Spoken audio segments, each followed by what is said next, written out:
Hi friends, welcome back to our channel. இன்றைக்கி இந்த வீடியோவில் நான் என்ன ஷேர் பண்ணியிருக்கேன் அப்படின்னா, நம்ம பால் காய்ச்சறதுலேருந்து நெய் காய்ச்சி எடுக்கிற வரலும் இருக்கிற ஃபுல் ப்ராசஸை தாங்க நான் ஒரு வீடியோவாக ஷேர் பண்ணியிருக்கேன்.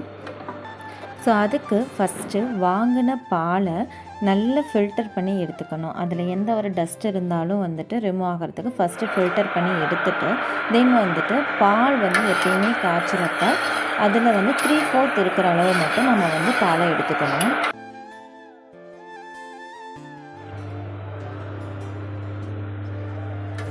ஸோ கண்டிப்பாக பால் காயிறப்ப நம்ம இந்த மாதிரி ஒரு ஸ்பூனோ இல்லை வேறு எதுலையாவது நம்ம கலந்து விட்டுக்கிட்டே இருந்தோம் அப்படின்னா பால் அடி பிடிக்காமல் இருக்கும். கண்டிப்பாக இந்த டிப் ட்ரை பண்ணி பாருங்கள்.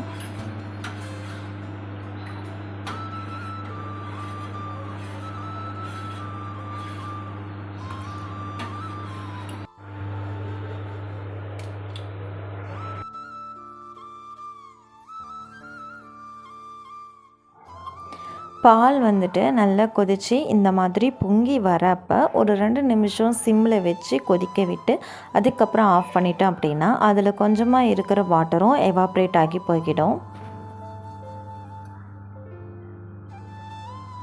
பால் காய்ச்சினதுக்கப்புறம் நம்ம கை பொறுக்கிற சூடு, அதாவது வாமாக இருக்கிறப்ப நம்ம ஒரு ஸ்பூன் தயிரை அதில் ஆட் பண்ணிட்டோம் அப்படின்னா பால் துவையறதுக்கு கரெக்டாக இருக்கும். பால் துவைய 3 to 4 ஹவர்ஸ்லேயே தயிர் நல்லா துவைஞ்சிரும். நான் இதை நைட்டே பால் துவைய போட்டுட்டேன். இது மார்னிங் இருந்தது. அதில் இருக்கிற ஆடையை மட்டும் நான் இப்போ கலெக்ட் பண்ணி எடுத்துக்கிறேன் வெண்ணெய் மேக் பண்ணுறதுக்கு.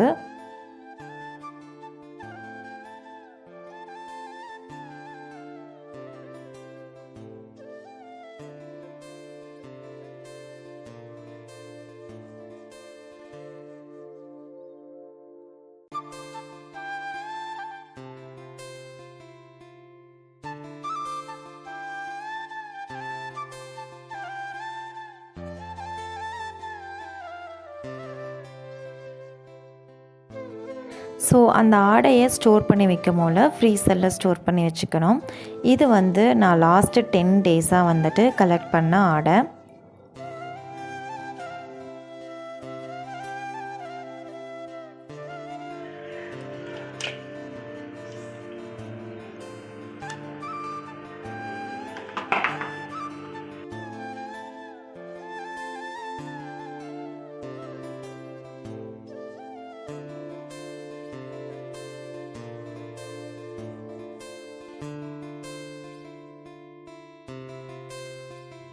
ஸோ கலெக்ட் பண்ண ஆடையை கிரைண்ட் பண்ணணும்.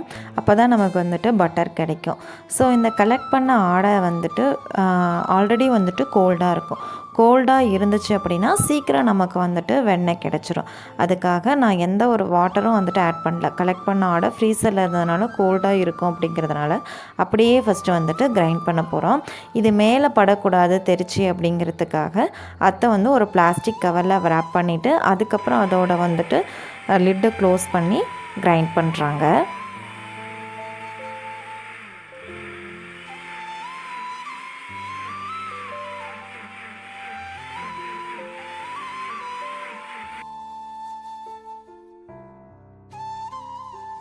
ரெண்டு தாட்டி இந்த மாதிரி கொஞ்சம் நல்லா கிரைண்ட் பண்ணிவிட்டு பல்ஸ் மோட்டில் தென் கொஞ்சமாக கோல்ட் வாட்டர் ஆட் பண்ணுறாங்க அகைன்.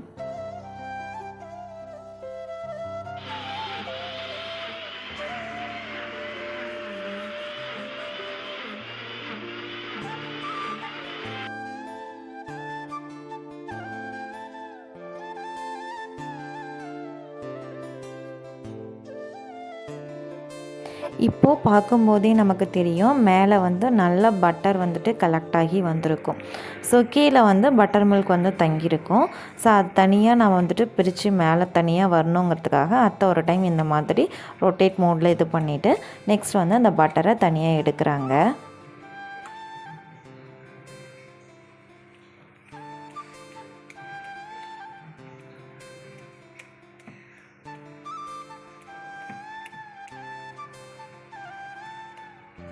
சேம் இதே ப்ராசஸ் தான் வந்துட்டு நம்ம வந்துட்டு தயிர்லேருந்து வெண்ணெய் கலெக்ட் பண்ணி எடுக்கிறதுக்கும் பண்ணுவோம். இதை வந்து நான் ஆடை தனியாக எடுத்துகிட்டு அதுக்கப்புறம் பண்ணியிருக்கேன். பிகாஸ் இது சம்மர் சீசன்.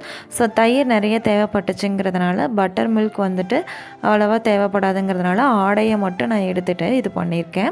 நம்ம வந்துட்டு தயிர்லேயும் நம்ம வந்துட்டு டெய்லி இதே மாதிரி வந்துட்டு நம்ம எடுத்துக்கலாம்.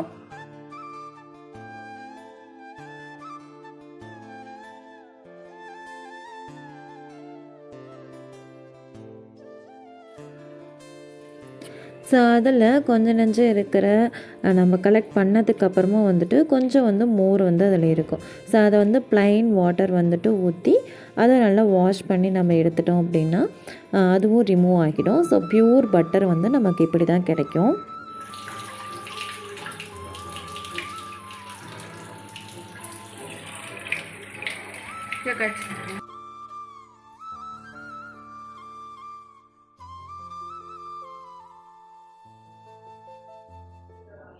ஸோ இப்படி வந்து நம்ம வந்து தனியாக எடுக்கிறோம் இல்லையா, அந்த பட்டர் மில்க் வந்துட்டு எதுக்கும் நம்ம யூஸ் பண்ண முடியாது. அது வேஸ்ட்டு தான்.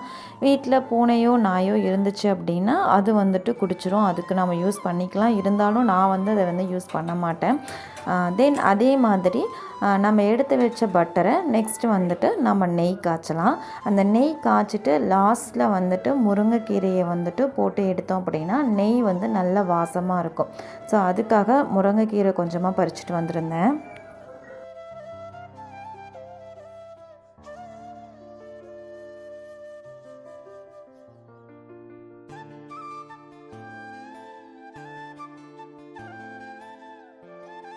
ஆல்ரெடி வந்துட்டு எடுத்து வச்சுருந்த பட்டர் வந்துட்டு கொஞ்சம் இருந்தது. ஸோ அதையும் வந்துட்டு இந்த தாட்டி நெய் காய்ச்சி எடுத்துடலாம் அப்படிங்கிறதுக்காக அதையும் வந்துட்டு ஆட் பண்ணிக்கிட்டோம்.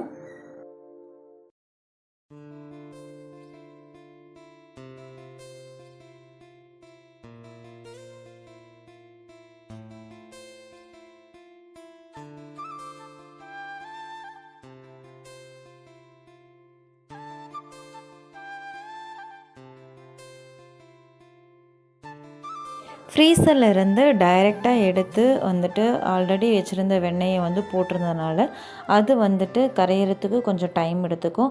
அது ஒன்றும் ப்ராப்ளம் இல்லை. அது அப்படியே வந்துட்டு வெண்ணெய் வந்துட்டு நல்லா காய காய உருக்க வந்துட்டு அது அப்படியே ஹீட்டில் வந்துட்டு உருகி வந்துடும்.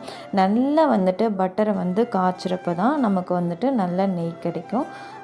இது வந்துட்டு எங்களுக்கு வந்து ஒரு 25 மினிட்ஸ் ஆச்சு.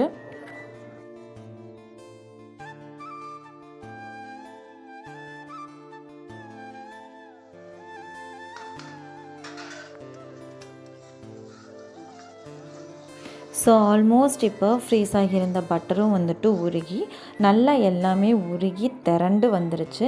ஸோ இது மேலே இருக்கிறத நம்ம ஃபில்டர் பண்ணி எடுத்து தான் ஆகணும். நல்லா இந்த மாதிரி உருகி பார்த்திங்கன்னா கண்ணாடி பதம் மாதிரி இருக்கும். அதாவது எதுவுமே வந்துட்டு ஒரு ஆட் இல்லாமல் ப்யூராக வந்துட்டு தெரியும். ஸோ மேலே இருக்கிறதெல்லாம் அதோட டர்ட், அதை வந்து நம்ம எடுத்து தான் ஆகணும். அதை ஃபில்டர் பண்ணி எடுத்துட்டு மீதி இருக்கிறத நம்ம வந்துட்டு யூஸ் பண்ணிக்கணும்.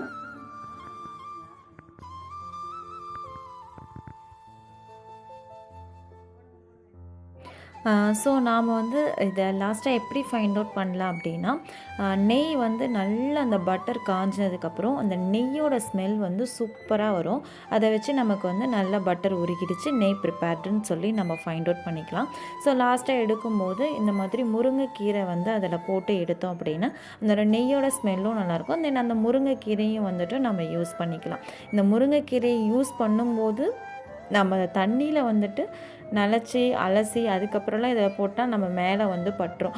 நார்மலாகவே நமக்கு வந்து இதை நெய்யில் போடும்போது நம்ம மேலே தெரிக்கும். ஸோ நம்ம வந்துட்டு பார்த்து கேர்ஃபுல்லாக தான் வந்துட்டு இந்த முருங்கைக்கீரையை வந்துட்டு அதில் போட்டு எடுக்கணும்.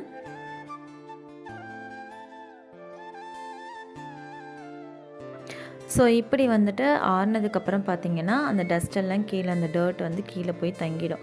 நெய் மட்டும் மேலே இருக்கும். ஸோ இப்போ நம்ம வந்து எந்த பாத்திரத்தில் வந்துட்டு மாற்றி வைக்கணும்னு நினைக்கிறோமோ அதில் வந்துட்டு இந்த நல்லா ஃபில்டர் பண்ணிவிட்டு இந்த மாதிரி நெய்யை மட்டும் தனியாக எடுத்துக்கலாம்.